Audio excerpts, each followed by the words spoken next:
Easter అంటే అర్థము పునరుత్థానం కాదు. పునరుత్థానం అనే దాన్ని ఇంగ్లీష్లో ఏమంటారంటే రిసరెక్షన్ అంటారు. క్రీస్తు మరణాన్ని జయించి తిరిగి దేవుని చేత లేపబడి సర్వమానవాల్ని పరిపాలించుటకు దేవుని కుడిపార్శ్వమున కూర్చున్న ఈ సందర్భంలో ఆయనను ప్రతి సంవత్సరం చంపి మళ్ళా ప్రతి సంవత్సరం లేపుతున్న ఈ విశ్వ క్రైస్తవులకు వారి మనోనేత్రములను వెలిగించడానికి ఈరోజు మనం కొద్దిసేపు ప్రయత్నం చేద్దాం.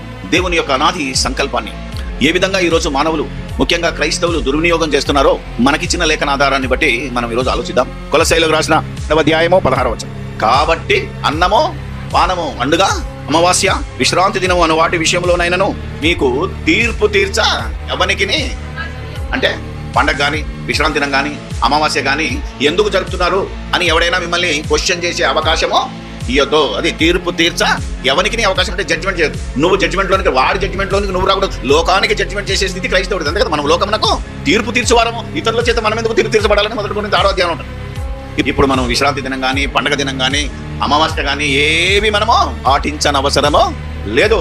ఇవి రాబోయే వాటి అయ్యే గాని నిజస్వరూపము క్రీస్తులో ఉన్నదంట. ఆల్రెడీ క్రీస్తు వచ్చేసాడు, వాటి నెరవేర్పు జరిగిపోయింది. క్రీస్తు దగ్గరికి నడిపించడానికి నాటి ఇశ్రాయేలులకు పండగలు ఇచ్చాడు దేవుడు. ధర్మశాస్త్రంలో పండగలు చేయమన్నాడు దేవుడు.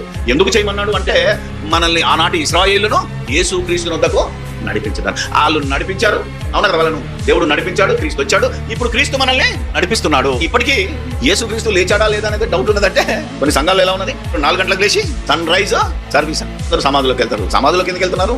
వీళ్ళే మళ్ళీ పోస్ట్ పెట్టారు ఏమని, ఆయన ఇక్కడ లేడు, సజీవుడైన వాడిని సమాధుల్లో ఎందుకు వెతుకుతున్నారని వాక్యం మళ్ళీ వీళ్ళే పెడతారు. అందుకు చెప్తున్నాడు దేవుడు, మీరు పండుగలు చేయడానికి వీల్లేదు.